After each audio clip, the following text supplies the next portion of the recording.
মানুষকে জিম্মি করে কোনোদিন রাজনীতি করতে চাই না, ধোঁকাবাজি করে করতে চাই না। যা কিছু বলেছি মুখ দিয়ে আর এই দুই হাত দিয়ে সেই কাজগুলোই করে গেছি। বাংলাদেশের সবচেয়ে জনপ্রিয় ও বিতর্কবিহীন একজন সাংসদ শিবলী সাদিক। তিনি একজন দানবীর হিসেবে পরিচিত এলাকার মানুষের কাছে। প্রতিদিন তার বাসার সামনে ৩০০ থেকে ৪০০ মানুষ জড়ো হন। লক্ষ্য একটাই, এমপি শিবলী সাদিকের সাথে দেখা করা। যিনি এসে তাদের দুঃখ কষ্টের কথা শুনবেন, পাশে দাঁড়াবেন। এ দৃশ্য শুধু একদিনের নয়, বলা যায় প্রায় প্রতিদিনকারই চিত্র। এত মানুষকে দেখে কখনোই বিরক্ত হন না এমপি শিবলী সাদিক। সাহায্য প্রার্থীদের চা বিস্কুট দিয়ে সবাইকে আপ্যায়ন করেন, তাদের সমস্যার কথা শুনেন এবং সাধ্যমতো চেষ্টা করেন সেসব সমস্যার সমাধান করতে। আমাদের আজকের ভিডিওতে আলোচনা করব শিবলী সাদিকের সমস্ত ভালো কাজ এবং তার জীবনী সম্পর্কে। বিস্তারিত জানতে ভিডিওটি না টেনে শেষ পর্যন্ত দেখতে থাকুন। দিনাজপুর ৬ আসনের বর্তমান এমপি শিবলী সাদিকের জন্ম ১৯৮৮ সালে। তিনি দিনাজপুরের ৬ আসনের সাবেক সাংসদ মোহাম্মদ মোস্তাফিজুর রহমান ফিজুর পুত্র। শিবলী ১৯৯৮ সালে আফতাবগঞ্জ বিইউ উচ্চ বিদ্যালয় থেকে মাধ্যমিক পরীক্ষায় অংশগ্রহণ করেন। এরপর ঢাকা আইডিয়াল স্কুলে ভর্তি হন উচ্চ মাধ্যমিক পড়াশোনার জন্য, কিন্তু তিনি উচ্চ মাধ্যমিক সহ পরবর্তী পড়াশোনা সম্পন্ন করেন দিনাজপুর আদর্শ কলেজ থেকে। তিনি ২০১৪ সালের ১০ম জাতীয় সংসদ নির্বাচনে ১১ নং আসন দিনাজপুর ৬ থেকে সংসদ সদস্য নির্বাচিত হন। জাতীয় সংসদ নির্বাচনে প্রতিদ্বন্দ্বিতা করার আগে তিনি উপজেলা চেয়ারম্যান ছিলেন। ২০২৪ সালের দ্বাদশ জাতীয় সংসদ নির্বাচনেও তিনি নৌকা প্রতীকে জয়ী হন। শিবলী সাদিক বাংলাদেশের বিখ্যাত কণ্ঠশিল্পী সালমা আক্তারকে বিয়ে করেন ২০১১ সালে। তাদের একটি মেয়ে সন্তান আছে। যদিও ২০১৬ সালে শিবলী সাদিক ও সালমা আক্তারের বিচ্ছেদ হয়।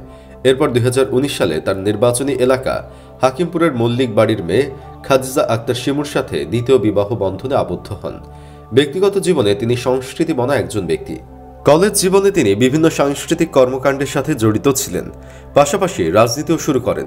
সেই ছাত্র জীবন থেকেই তিনি সাধারণ মানুষের যে কোনো সমস্যার কথা শুনলে ছুটে যান তিনি। এমনকি নির্বাচনী এলাকায় না থাকলেও থেমে থাকে না তার জনসেবা। তার অনুপস্থিতিতে সামাজিক যোগাযোগ মাধ্যম বা অন্য যে কোনো উপায়ে তার সঙ্গে যোগাযোগ করলে মিলে তাৎক্ষণিক সমাধান।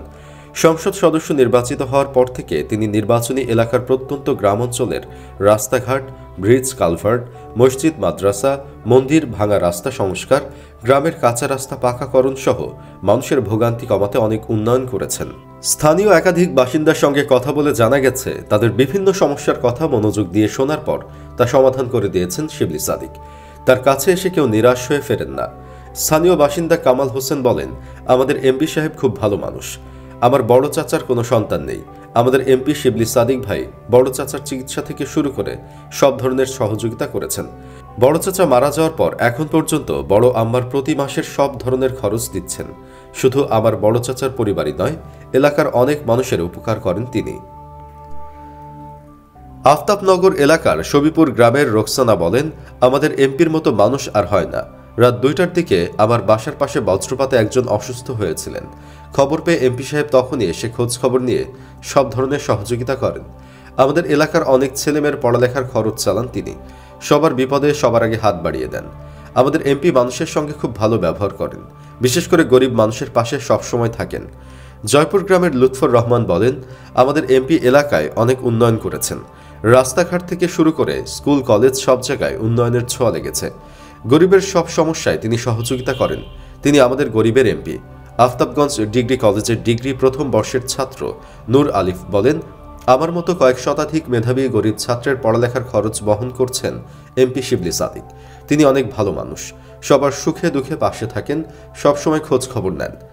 কুশদহ ইউনিয়ন পরিষদের চেয়ারম্যান আনোয়ারুল ইসলাম আনু বলেন, এমপি সাহেব পারিবারিকভাবে অনেক বিত্তশালী। এমপি হিসেবে মানুষ চায় ওনার কাছে, উনিও সবাইকে সাহায্য সহযোগিতা করেন। নিজের ভালো কাজের বিষয়ে শিবলী সাদিক বলেন, আমার দাদা ছিলেন জেলা পরিষদের সদস্য ও কুশদহ ইউনিয়নের দীর্ঘ ৪০ বছরের চেয়ারম্যান। আমার বড় চাচা ছিলেন এক ইউনিয়নের ৩৫ বছরের চেয়ারম্যান।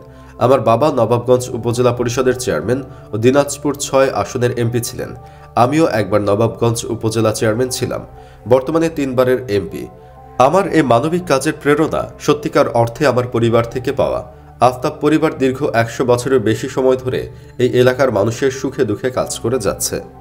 তিনি আরও বলেন, আমরা শৈশবকালে দেখতাম অসংখ্য মানুষ তাদের দুঃখ কষ্টের কথা বলতে আমার পরিবারের মুরব্বীদের কাছে আসতেন। এসব দেখেই আমার বেড়ে ওঠা। এটা আমার পারিবারিক শিক্ষা। সত্যিকার অর্থে 15 থেকে 20 বছর আগেও এই রংপুর বিভাগের অনেক মানুষ 3 বেলা ভরপেট খেতে পারত না। আমাদের বাড়িতে দেখেছি অসংখ্য মানুষকে কাজ শেষে ভাত তরকারি নিয়ে বাড়ি ফিরতে। মানুষের জন্য কাজ করা, তাদের প্রতি ভালোবাসা, মমতা সৃষ্টি হওয়া, প্রায় সবকিছু আমার জন্মসূত্রে পাওয়া। আমার পরিবার মানুষের পাশে ছিলেন, মানুষের জন্য কাজ করেছেন। এলাকার মানুষের জন্য সেই ধারাবাহিকতাটুকুই আমি রক্ষা করে যাচ্ছি। এটাই হয়তো মানুষ আলাদাভাবে দেখার চেষ্টা করছে। পরিবারের উন্নতি বা বিশেষ কোনো ক্ষমতার জন্য আমরা কখনো রাজনীতি করিনি। এই অঞ্চলের সুবিধা বঞ্চিত, হতদরিদ্র ও অবহেলিত মানুষের জন্য আমাদের রাজনীতি। এখন পর্যন্ত সেটাই করে যাচ্ছি। শিবলি সাদিক বলেন, সোশ্যাল মিডিয়ায় আমার মানবিক কাজগুলো যে প্রকাশ করা হয়, আমি সেগুলো প্রকাশ করতে চাইনি। সমাজে যারা বিত্তবান রয়েছেন, সচ্ছলতা রয়েছে, এমন মানুষ যেন গরিব মানুষের পাশে দাঁড়ানোর প্রেরণা পায়, সেজন্য প্রকাশ করা। তিনি আরও বলেন, আমরা করোনার সময় দেখেছি বাংলাদেশের অনেক বড় বড় সম্পদশালী মারা গেছেন। মারা যাওয়ার সময় কাফনের কাপড়, গোলাপ জল, একটু আতর কিংবা সুরমা ছাড়া কিছুই নিয়ে যেতে পারেননি। তাহলে মুসলিম হিসেবে আমরা যারা 5 ওয়াক্ত নামাজ আদায় করি, এর পাশাপাশি মানব সেবাও করা উচিত। এছাড়া মানব সেবাও কিন্তু ইবাদত।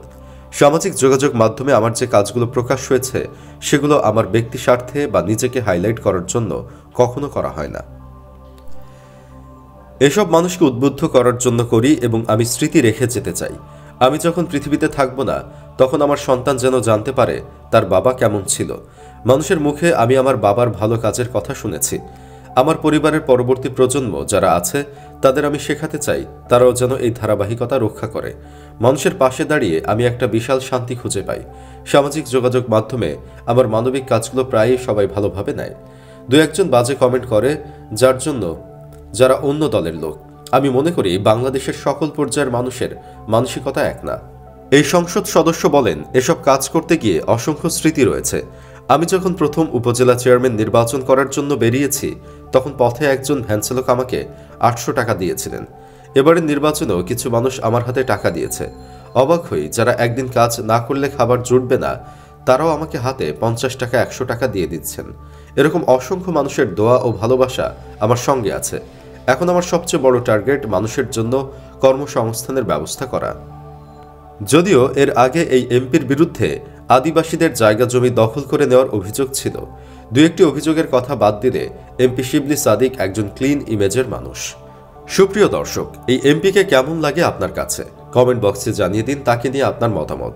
জানাতে ভুলবেন না শিবলি সাদিকের মতো এমপি আপনার এলাকাও চান কিনা। ভিডিওটি ভালো লাগলে লাইক দিন এবং শেয়ার করুন। আর অবশ্যই চ্যানেলটি সাবস্ক্রাইব করে আমাদের সাথেই থাকুন। ধন্যবাদ এতক্ষণ সাথে থাকার জন্য।